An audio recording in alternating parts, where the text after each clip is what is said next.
At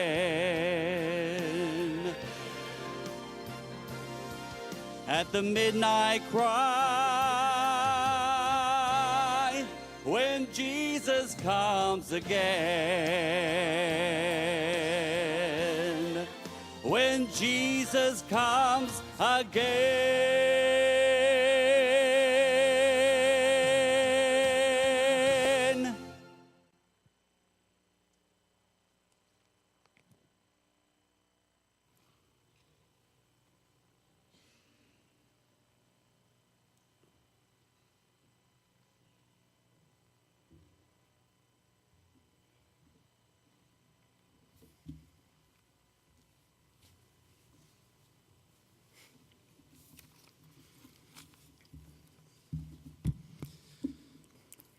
Since my dad's homegoing was so unexpected, I never had time to prepare for this.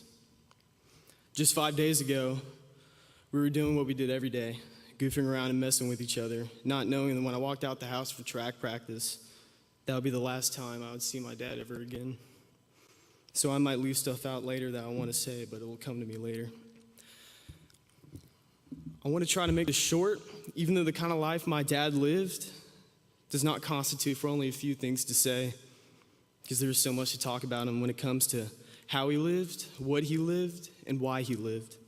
But if I could summarize my dad in one word, it would be service. My dad worked so hard every day, physically and mentally, to provide for and ensure the happiness of my mother and my 3 older brothers, and his youngest son, me. With a smile on his face, he put others' needs before his own. And I'm not sugarcoating this when I say this, nor am I lying when he put others before himself. My dad would wake up at 4:20 every morning and go serve the people that put their lives on the line at the sheriff's office. He had so much respect for our law enforcement, and his actions and tasks every day spoke that. He would then come home around 2:30 to feed our dogs and do any other chores around the house that needed to be done. If I forgot to do one or more of my chores, he would do them anyway, and I would apologize later for not doing them. But he would turn it around and say, "I'm so proud of you for working so hard. I got this. Carry on, soldier, or you go do you." He would then go to our downstairs area and sit on a little bar stool in front of his father's huge white drafting table and do his landscape architectural work and listen to his music on the loud Bose system.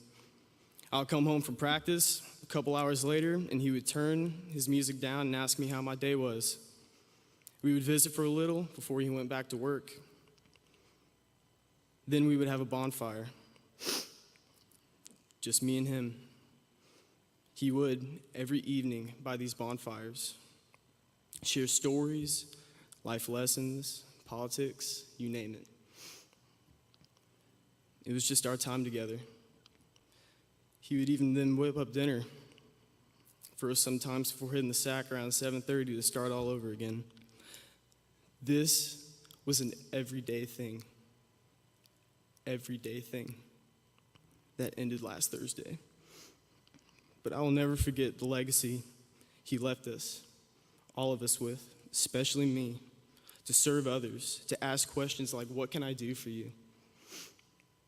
I was blessed to be a part of his daily routine because he taught me that every day he served. I'm going to miss you more than you know, Dad. I'm going to miss seeing you when I come home every day and hearing your loud music when I walk in. I'm going to miss our tradition of getting up at 4:30 every morning, or Saturday mornings, to go grab Waffle House and then hit the beach to watch the sunrise. I'm going to miss the cigarette smell on your clothes. But I know you have reached the ultimate goal. You've crossed the finish line. You have indeed heard, "Well done, my good and faithful servant." We will all cherish our memories with you, Dad. One thing I'll never forget, though, is how passionate Dad was for following Christ. In all of our bonfire talks or wherever we were, he made it a point to say, "I know where I'm going. I'll see my mommy. my daddy in Maryland.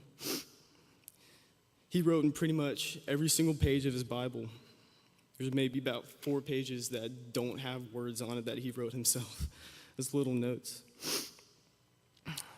But, so now here I am, saying goodbye for now. I will carry on.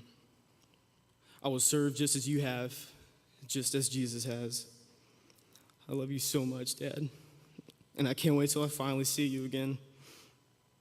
But until my time comes, I will finish strong. Go Tigers.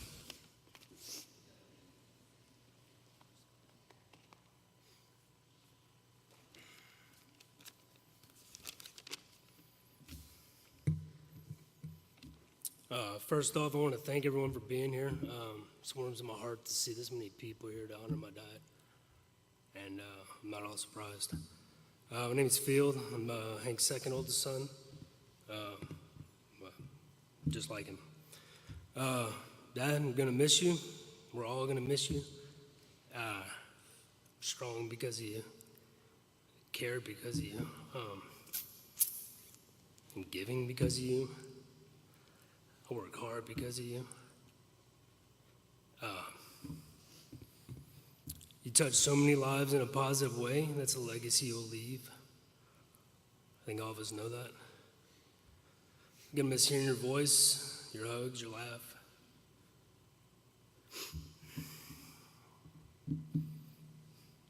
Your words of encouragement have guided me throughout my life, and they will continue to do so. Kept your letters, cards, saved voicemails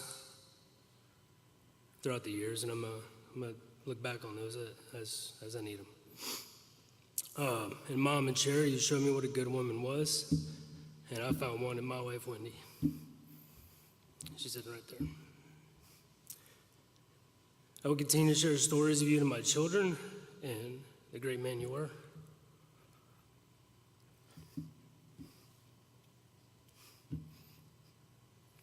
I know your spirit will remain with us, and I will continue to make you proud.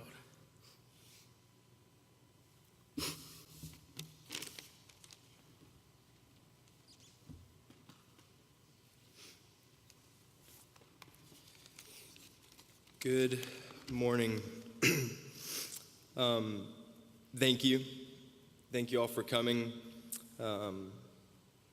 So this is a story that about 4 people in this sanctuary know at this moment. Last night, I was going to write this, and I got pulled over going a little fast on the Brooks Bridge by a sheriff's deputy. And thinking back to when Mason was interning and working with the Delta shift, I went, dang it, the Delta shift got me.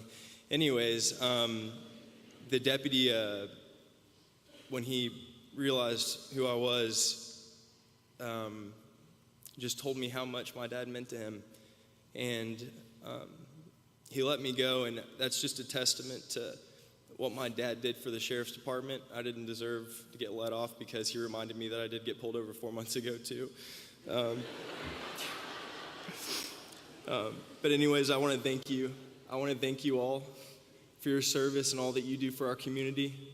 My dad loved serving y'all, and I heard it every time that I got to talk to him, how grateful he was for his job and what he got to do.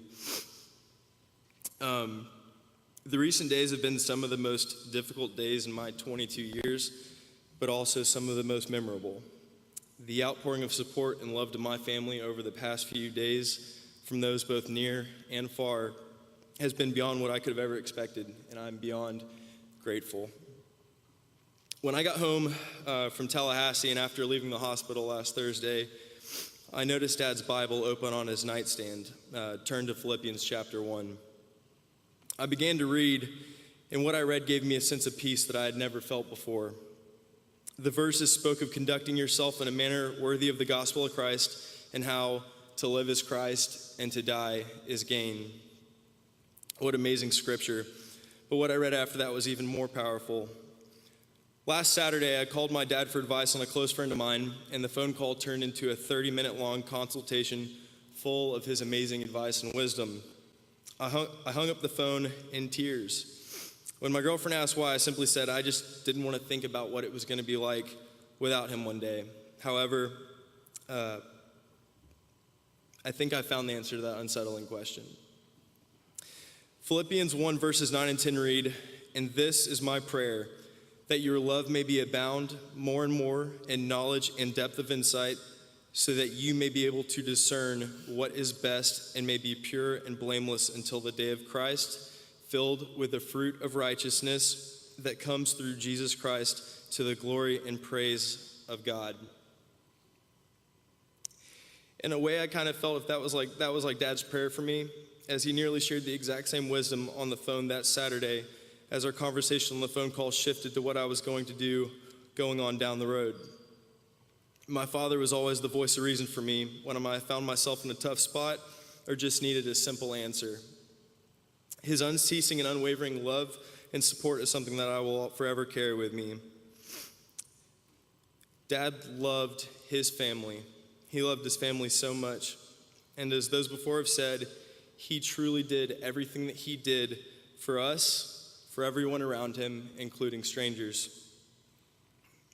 We will all miss him, and although it seems that he left too soon, I rest knowing that even though there are still some uncapped pins and unfinished architectural drafts laying around the house, that he received the only congratulations that he had ever hoped for when he heard the words, "Well done, good and faithful servant."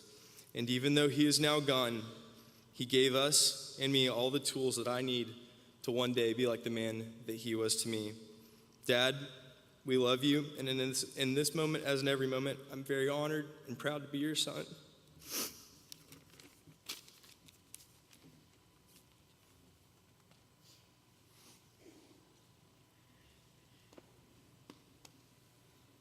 I was joking with Sherry last night. Y'all are going to think I'm adopted.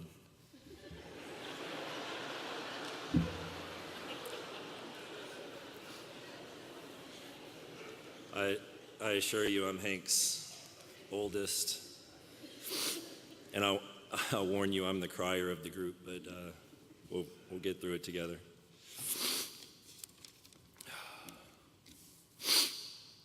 Hi, everyone. My name is Sims, and I'm Hank's oldest son. You guys all probably know Gavin and Mason, members of what my two little girls call our Florida family.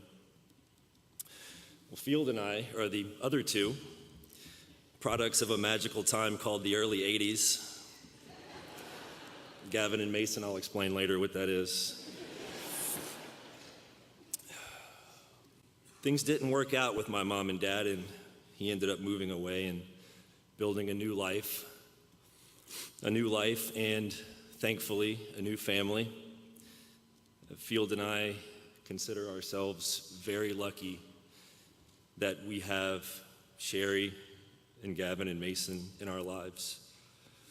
As he did in all of his work, Dad did well. I'm gonna have to stop looking down there here in a minute. Spending so much time away from my dad has made for an interesting dynamic. Though I'm a grown man with a family of my own, all of my strongest and most vivid memories of him are childlike, historical, playful, a movie of 80s and 90s memories that run through my head like a VHS tape. Again, I'll explain later what that is, guys. And so as I stand here, despite what you see in front of you, I kind of feel like 10-year-old me is losing my dad. When I got the news, I almost immediately sat down to write. This came out. Over the next 4 days, I wrote and wrote and wrote pages and pages of writing. That and the pictures was how I coped.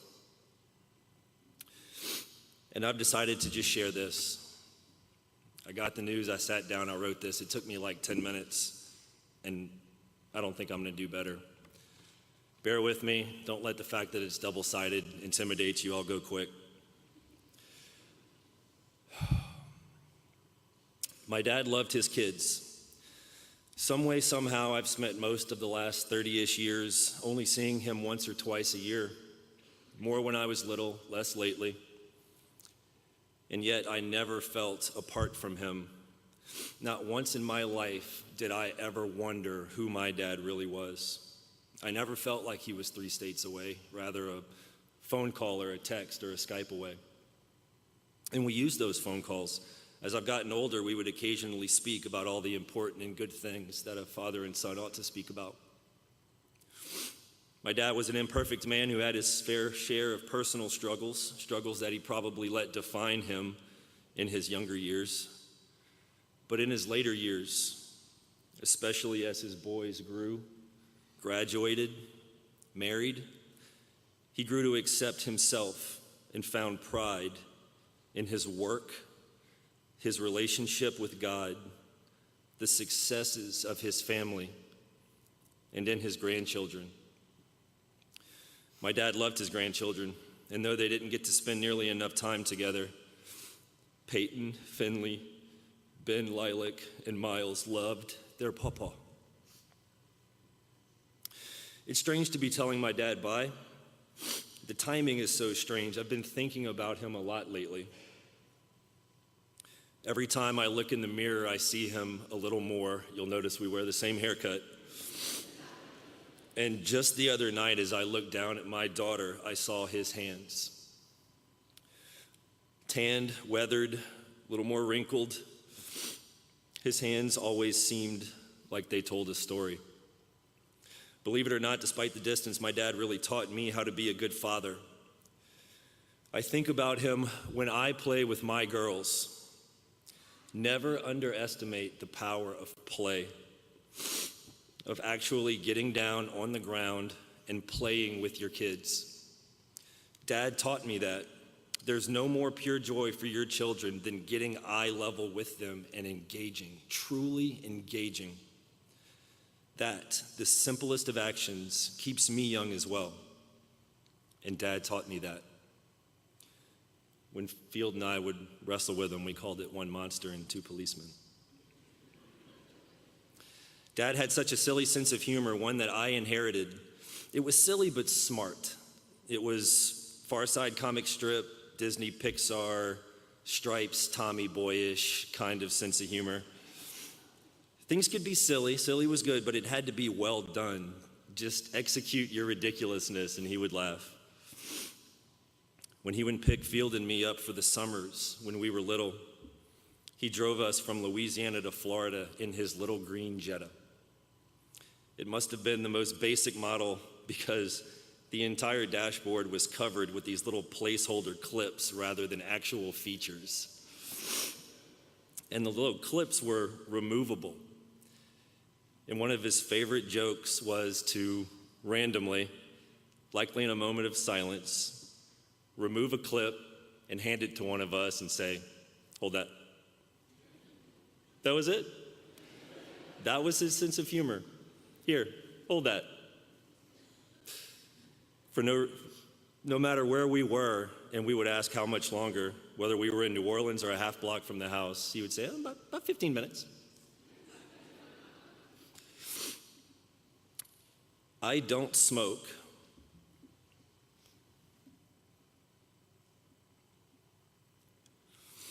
But my favorite smell is cigarette smoke.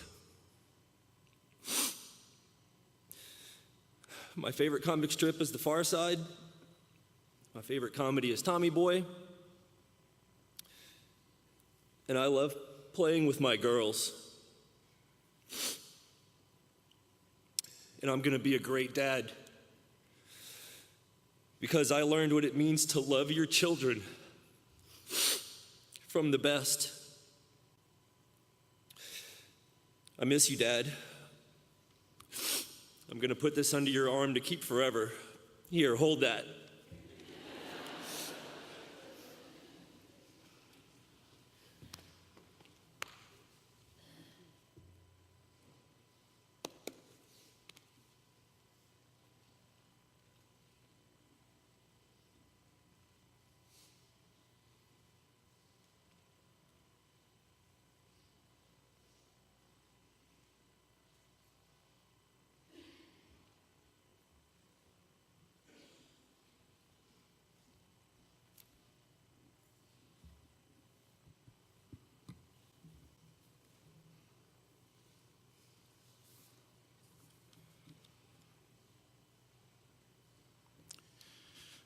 Greetings, everyone. In the tempo and the thoughts of our sheriff will make this a celebration of life and joy and happiness. Ma'am, thank you for the honor and the privilege to be chosen for this task. There are many more qualified and more deserving than I, but thank you for the opportunity. Hank is a special guy. If anyone was an example of how to live, an example of putting God first, Hank Bruns was that guy. His smile was contagious, and early in the morning when I'd come in the building and he'd be standing next to the coffee pot, and I can't say the words that he would say with the term for those who love LSU and things that they would say, because my first and foremost meeting of him was at a crawfish ball, and he was showing people how to eat mud bugs. And there's a phrase that goes with it, but it escapes me how it goes. For the task at hand, let us pray. Father, it is to you whom we seek strength and insight and wisdom.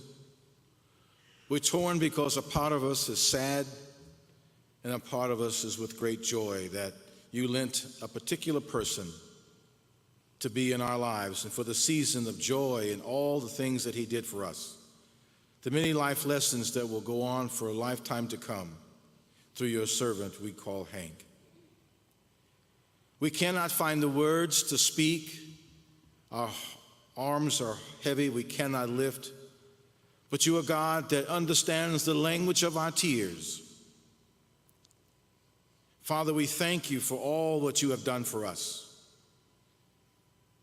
Though our tears may be sown in sorrow, you gave us a promise that we would reap them in joy.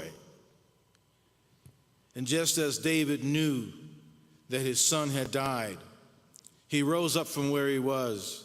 And when they talked to him, he said in such a way that, I know that I will see him again. To those of us who love Jesus Christ, we too will see Hank again. For all the joy and for all the goodness that he has brought us, we're grateful and thankful, and may we live up to his testament in the lives that we live. And in the moment in the hospital when his heart had beat for the last time, I shall forever remember the words of his sweet, wonderful wife. And she pointed to the sky and said, I know where he is. May we share the same conviction.